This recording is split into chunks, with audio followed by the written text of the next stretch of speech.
بسم الله الرحمن الرحيم الحمد لله وكفى والصلاة والسلام على نبينا محمد المصطفى وعلى آله وصحبه ومن اهتدى بهداه اللهم أرنا الحق حقا وارزقنا اتباعه وأرنا الباطل باطلا وارزقنا اجتنابه بینەرانی بەڕێز مسلمانانی ئازیز سەلام و ڕەحمەت و میهرەبانی خوای پەروەردگارتان لێبێ. سوپاس بۆ خوا لە ئەڵقەیەکی تری زنجیرە بابەتەکانمان لە ژێر ناونیشانی میهرەبانتر لە میهرەبانی بە خزمەت ئێوەی بەڕێز و ئازیز و خۆشەویست گەیشتینەوە. بەڕێزان،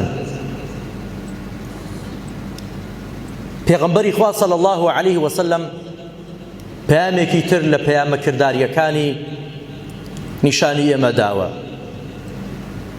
گەیاندوویەتی بە شوێنکەوتوان و ئومەتەکەی، ئەویشیان بریتە لە بەختەوەرکردنی کەسانی هەژارە، خۆشحاڵکردنی کەسانی هەژارە.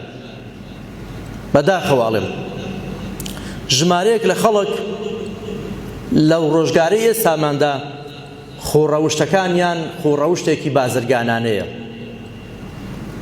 لە لای ئەوان لە کۆڕ و مەجلیسی ئەوان تەنها نوکتە و قسەکانی دەوڵەمەند و خواپێدا و بازرگانەکان قسەی خۆش و نوکتەی خۆشن. تەنها لە کاتی بیستنی قسەی دەوڵەمەند و دەسڕۆیشت و دەسەڵاتدار ئەو ئەتوانێ پێ بکەنێ و خۆشحاڵی دەرببڕێ. لە بەرچاوی ئەو کەسە دەسڕۆیشت و دەوڵەمەند و خواپێداوەکان ئەگەر تاوانی زۆر گەورەش بکەن، ئەگەر هەڵەی زۆر مەزنیشان هەبێ زۆر بچووکن، چاوپۆشیان لێکرێ، بەڵام هەژار خوا نەخواستە هەڵەیە بکە زۆر بچووکیش بێ زۆر گەورەیە، مافی لێخۆشبوونی لێ نییە، بە چاوێکی تووڕاوی وەسزا سەیری ئەکرێ.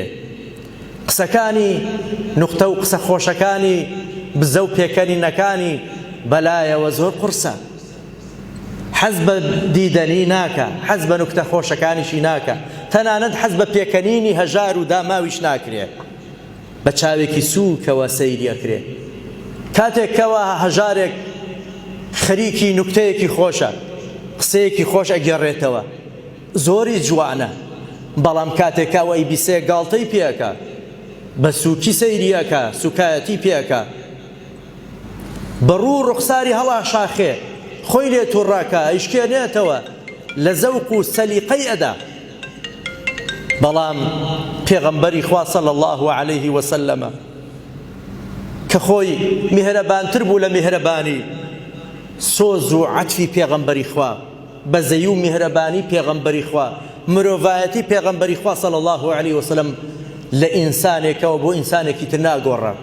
پێغەمبەر بەرامبەر هەمووان هەر میهرەبان بوو، بەرامبەر هەمووان سۆز و عەتفی هەبوو، بەرامبەر هەمووان ڕێز و حرمەتی هەبوو، هەمووانی بە گەورەدانە، هەمووان لە خزمەت پێغەمبەری خوا هەستیان بە ڕێز و حرمەتەوە ئەکرد، هەمووان لە خزمەت پێغەمبەری خوا هەستیان بە خۆشەویستیە کرد، هەمووان زەردەخەنەی پێغەمبەری خوا نەبینی.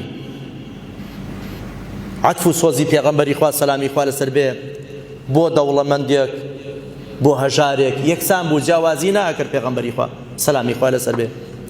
ئەنەس خوای لێ ڕازی بێ ئەفەرمێ كان رجل من أهل البادية اسمه زاهر بن حرام.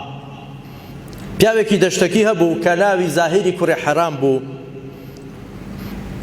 وكان ربما جاء المدينة في حاجة. زۆر جاران بۆ ساقکردنەوەی ئەو کاڵاوشتومەکەکەی کە ئەو لە دەشت هەی بوو ئەیهێنا کە ساغی کاتەوە، یان بۆ پێویستی کڕین و پێداویستی ڕۆژانەی خۆی ئەهات بۆ شار،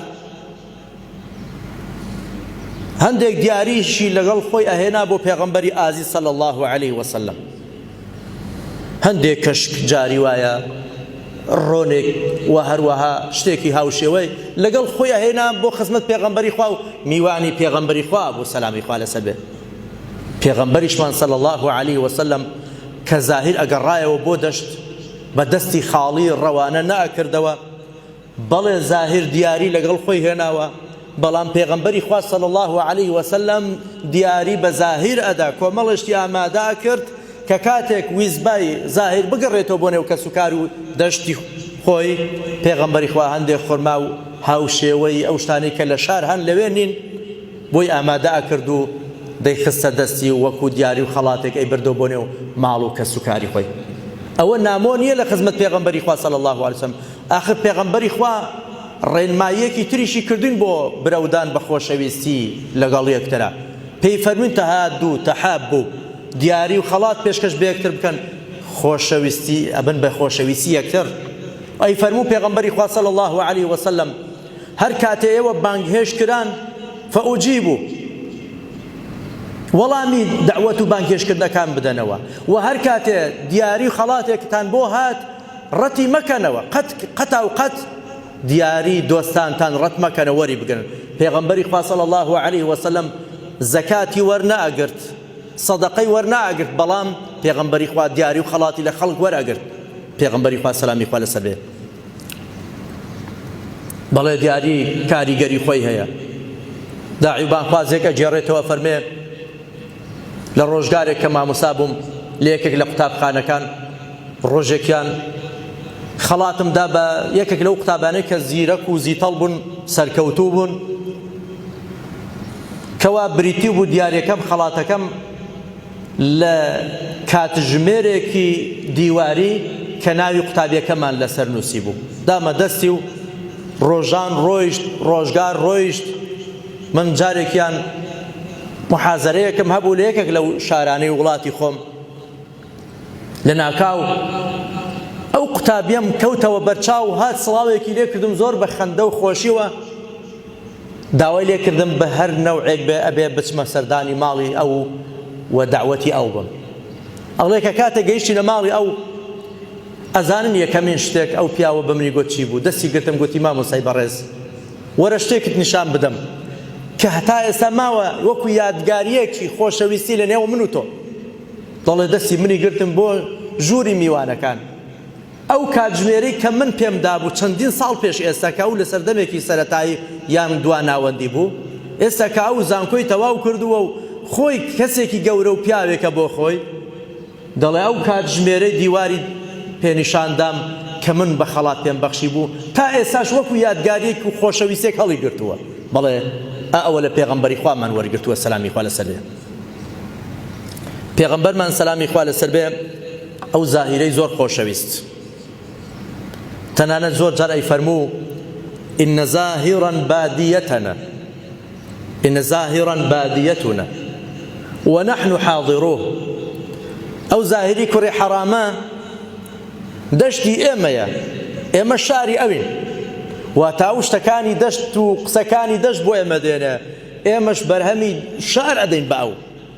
هەردووکی تێکەڵ بە یەکتر بووە. لەو کاتێکە زاهیر پیاوێکی هەژار و لە ڕووی ڕوخسارەوە کەسێکی ناشرینیش بووە، واتە ڕوخسارێکی جوان و سەرنج ڕاکێشیشی نەبووە. ڕۆژێکیان زاهیر لە ماڵەوە ئەکەوێتە ڕێ بەرەو مەدینەی پێغەمبەری خوا صلی الله علیه وسلم، ئەچێتە ماڵی پێغەمبەری خوا سەلامی خوا لەسەر بێ، بەڵام پێغەمبەر لە ماڵ نییە سەلامی خوا لەسەر بێ. هەندێک کەلوپەل و شتومەکی هێناوە لەگەڵ خۆی ئەبا بۆ بازار بۆ ئەوەی ساغیان کات و بیان فرۆشێ شتومەکی دەشت. کە پێغەمبەری خوا ئەگەڕێتەوە ماڵەوە صلی الله علیه وسلم، ئەڵێن ئەوە زاهیری میوانت هاتبوو، بەڵام کەلوپەل و شتومەکەکەی خۆی بردە بازار بۆی ساغیان بکاتەوە. پێغەمبەر بەدوای ئەچێ و لێ ئەگەڕێ تا ئیدۆزیتەوە. ئەبینی لە کاتێک زاهیر خەریکی ساغکردنەوە و فرۆشتنی کاڵا و شتومەکی خۆیەتی، ئارەقی لێ دێتە خوارەوە، ئارەق ڕێژێ، جلوبەرگەکان جلوبەرگێکی شڕ کە جلوبەرگی خەڵکی دەشت و خاوەن پیشەویش و کارە، شکڵەکەی وەکو پێویست نییە، بۆنەکەی بۆنێکی خۆش نییە.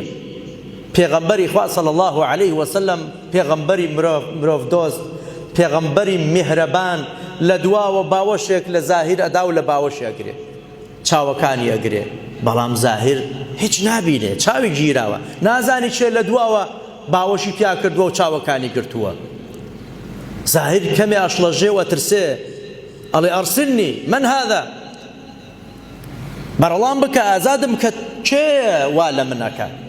پێغەمبەری خوا صلی الله علیه وسلم بێدەنگی هەڵەبژێرێ بێدەنگە بێ زاهیر هەوڵەدا بە هەر نرخێ بێ خۆی نەجات بدە لە دەستی ئەو پیاوەی کە لە پشتەوە گرتوویەتی بەڵام لە کاتێکە ئاور ڕەداتەوە کە دەستی مبارەکی پێغەمبەری خوا صلی الله علیه وسلم لەسەر چاوەکانی نەماوە ئەبینێ پێغەمبەری خوایە صلی الله علیه وسلم بۆیە بە ئارامیەوە ئارام ئەبێتەوە ئەو ترسە و شڵە ژانەی نامینێ نەک دوورەکەوێتەوە لە پێغەمبەری خوا صلی الله علیه وسلم ئەو جارە پشتی خۆی نزیک ئەخاتەوە لە شانی پیرۆزی پێغەمبەری خوا صلی الله علیه و لە سینەی پیرۆزی پێغەمبەری خوا سەلامی خوا لەسەر بێ اینجا پێغەمبەری خوا سەلامی خوا لەسەر بێ گاڵتەیەک ئەکا لەگەڵ زاهیرە هاوارەکە لە بازاڕ لە نێو خەڵکە خەڵکی شار خەڵکی بازار من يشتري هذا العبد مني چێ ئەو عەبدەم لێ ئەکڕێ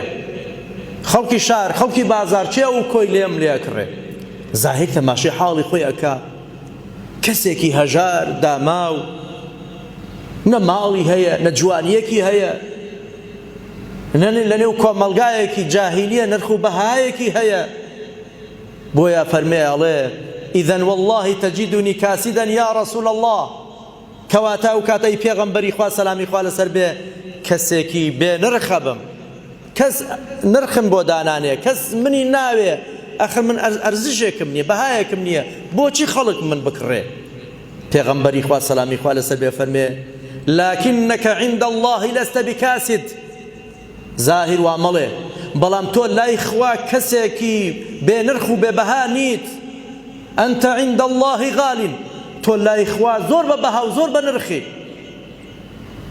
بەڵێ جێگەی سەرسوڕمان نییە کە دڵی هەژارانیش هەمیشە وابەستەی پێغەمبەری خوا بوو صلی الله علیه وسلم کە خۆشیان ئەویست حەزیان ئەکرد بە پێغەمبەری خوا چونکە پێغەمبەری خوا صلی الله علیه وسلم بەو شێوازە مامەڵەی لەگەڵ ئەکردن ڕێزی بۆ دانا حرمەتی ئەگرتن خوای پەروەردگار هەموو لایەکمان فێری میهرەبانی و سۆز و بەزەی و ئینسانیەت بکە هەموو لایەکمان وا لێ بکە موفق بین پێ بە پێ لە دوای ڕێبازی پێغەمبەری خوا بڕۆین تەنها قسەمان نەبێ بە کردداری شوێنکەوتوی ڕاستەقینەی ڕەسوول الله بین صلی الله عليه وسلم والسلام عليكم ورحمة الله وبركاته